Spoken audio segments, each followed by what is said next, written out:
Our problem is that God created the world, and God created man, and he put man in the garden to keep the garden, and he gave the man a command, and he held that man to perfect, perpetual obedience to that command, and he promised him life if he kept it and death if he didn't, and he didn't keep it. He ate.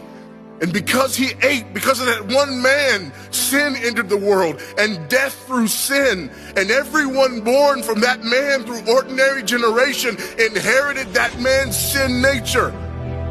And because of that sin nature, sins proceed from it. And our world is broken because of that sin. And we stand guilty before a holy and righteous God. And we know that he's holy, and we know that he's righteous, and we crave justice.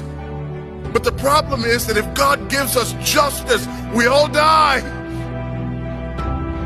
And so that God, in his goodness and in his mercy, sent forth his son, who was not born of ordinary generation, but was born of a virgin. Yes, the virgin birth matters. Why? Because if he's born of ordinary generation, he's born in sin.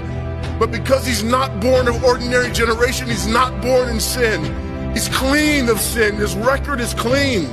And he keeps his record clean. And he obeys God's law.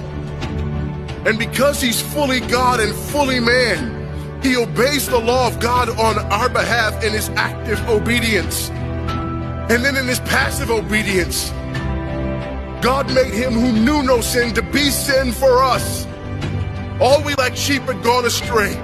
Each of us had turned to his own way, but God laid upon him the iniquity of us all. And Christ died for sin once for all, the just for the unjust. And God imputes our sinfulness to him. And he nails our sinfulness to the tree.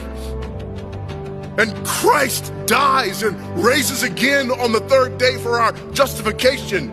And there's another imputation. The righteousness of Christ is actually imputed to us, so that God can be both just and the justifier of the one who places faith in Jesus Christ, so that all those who come to Christ may enter in, so that all those who place faith in Christ might be saved, but not only saved, but sanctified, because he's the firstborn of many brethren.